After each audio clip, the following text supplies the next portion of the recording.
Bapa di sorga, pagi yang indah kami bersyukur, kami percaya firman-Mu, rahmat-Mu baru setiap pagi. Bersama dengan hamba-hamba-Mu para pertua diaken, kami rindu mengalami terobosan-terobosan yang baru, mendengar kebenaran firman Allah, tetapi juga menemukan potensi-potensi dalam diri kami. Dalam nama Tuhan Yesus Kristus. Haleluya. Amin.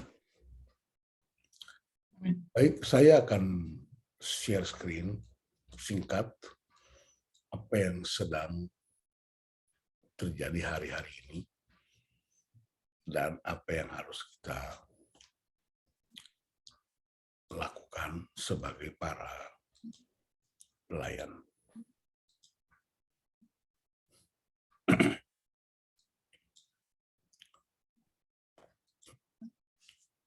Karakter itu tidak turun dari sorga,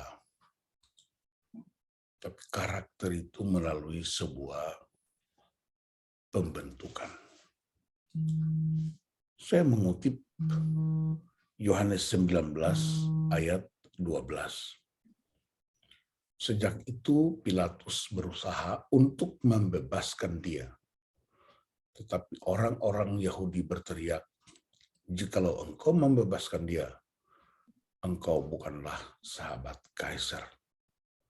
Setiap orang yang menganggap dirinya sebagai raja, ia melawan kaisar. Jadi perhatikan di sini ada hati nurani melawan hawa nafsu orang banyak. Yesus yang punya hak untuk dibebaskan, tetapi penguasa pada waktu itu lebih takut kepada suara orang banyak daripada suara hatinya sendiri. Nah, mari kita lihat apa yang sedang terjadi hari-hari ini. Gedung-gedung semakin tinggi, namun sumbu amarah kita makin pendek. Kalau orang Papua pakai istilah supen, sumbu pendek. Sumbu pendek itu artinya mudah marah, terpicu. Padahal kita setiap hari melihat begitu banyak gedung-gedung yang semakin tinggi. Yang kedua, tersedia makin banyak kemudahan. Teknologi yang begitu canggih, semuanya serba mudah, gampang dijangkau, tetapi kita merasa bahwa waktu kita semakin singkat. Pengetahuan semakin bertambah, namun kemampuan kita menilai semakin tumpul. Orang maunya yang gampangnya aja, nggak mau berpikir keras, nggak mau menganalisis. Telinganya cenderung mudah mendengar, tapi tidak memikirkan akibat-akibatnya. Untuk mencapai sesuatu, orang lebih suka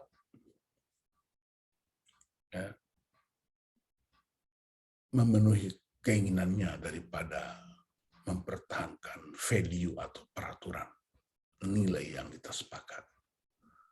Rumah-rumah semakin mewah, namun keluarga-keluarga semakin berantakan. Periksa rumah-rumah yang begitu cakep, kita poles dia, isi dia dengan berbagai macam aksesoris yang luar biasa. Tetapi banyak keluarga yang berantakan. Kita berusaha mencegah polusi udara, namun membiarkan jiwa kita tercemari. Dan banyak pemimpin yang berjuang dengan luar biasa, mengeluarkan dana besar untuk mencegah polusi udara. Tetapi orang tidak mau keluarkan dana untuk mengurusi jiwa-jiwa.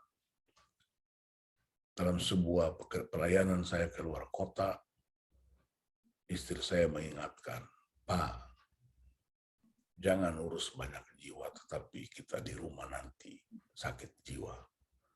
Artinya kita mengurusi banyak orang, tapi mestinya kita mulai juga dari rumah. Kita berjalan sampai ke bulan, namun tidak pernah mengunjungi tetangga. Ada orang bilang ingin tinggal di Amerika, di Uni Soviet, atau Rusia karena orang di sana udah tinggal di bulan. Saya bilang memang mereka tinggal di bulan. Kalau kita kan tinggal dari bulan ke bulan, Januari, Februari, Maret. Tahun-tahun kehidupan kita bertambah, namun tahun-tahun itu makin tidak terasa hidup. Periksa saja di gereja, usia-usia kita bisa mencapai puluhan tahun, tapi nggak ada progres yang memadai. Konselingnya 5 tahun lalu dengan hari ini isinya hampir sama. Kenapa itu yang terjadi? Apa yang perlu kita tabur? Tabur pemikiran, kita tuai tindakan. Tabur tindakan, tuai kebiasaan. Tabur kebiasaan, tuai karakter. Tabur karakter, tuai tujuan hidup. Itu sebabnya karakter tidak pernah adalah sebuah pemberian, tapi sebuah pelatihan. Karena itu mari kita jawab pertanyaan-pertanyaan ini dalam hati kita. Apakah keluarga Anda kadang-kadang mengalami ketegangan atau masalah?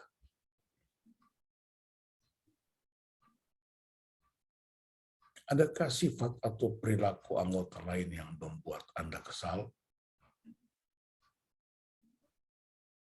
Apakah Anda senang menumpuk berbagai barang di kamar atau di sekitar rumah Anda?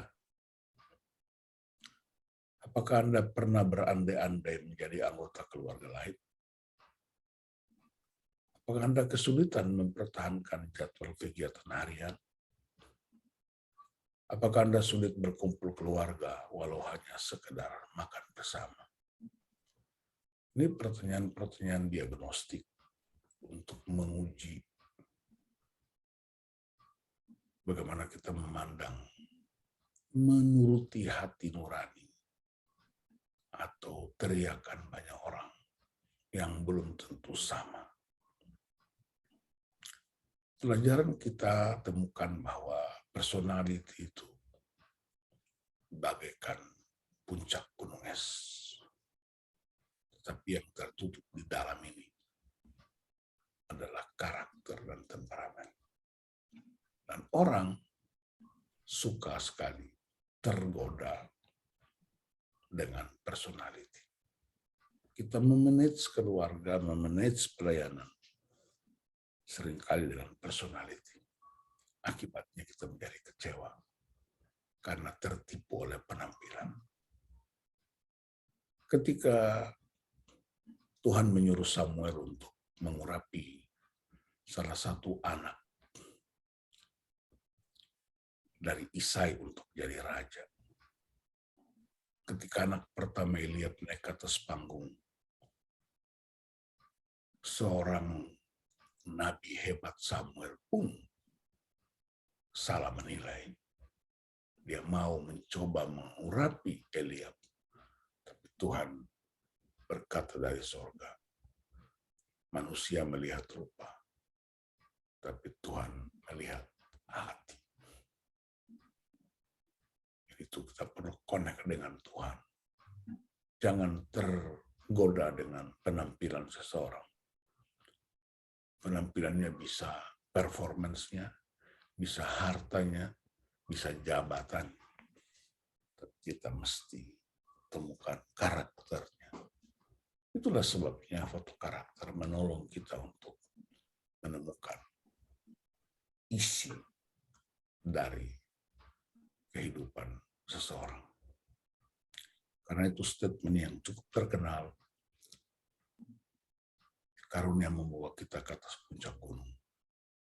Tetapi hanya karakter yang membuat kita bertahan di atas puncak gunung. Dr. Yakob Ezra sebagai pencipta dan owner dari our karakter. Karunia bisa membawa kita ke atas dalam pernikahan.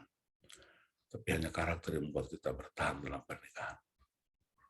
Karunia membawa kita dalam pekerjaan-pekerjaan yang hebat, tetapi hanya karakter yang membuat kita bertahan. Karunia bisa membawa kita jadi pelayan di gereja, tapi hanya karakter yang membuat kita bertahan. Ini bicara apa? Right response, respons yang benar. Dan saya ingin ingatkan, pembentukan karakter pertama-tama dimulai di dalam keluarga. Dan puncaknya itu terjadi di salib. Tinggal kita putuskan. Keputusannya mau bawa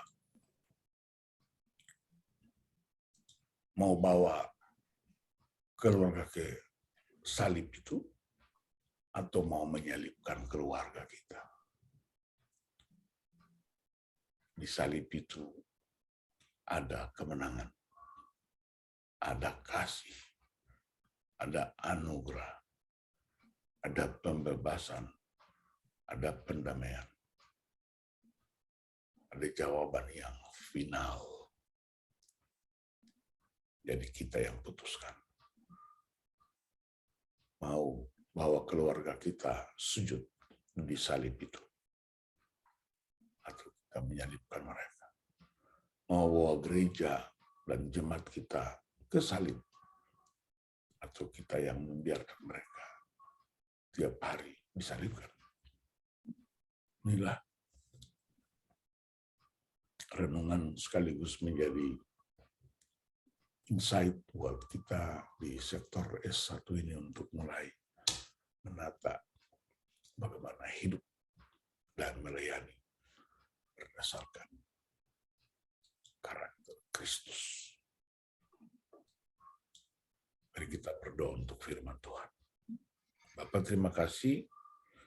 Biarlah renungan singkat ini, pertanyaan-pertanyaan diagnostik ini menggugah hati kami untuk semakin melihat pada karakter Kristus. Dan kami terus bertumbuh menuju keserupaan dengan Kristus. Di dalam nama Tuhan Yesus Kristus kami bersyukur untuk firman-Mu. Haleluya.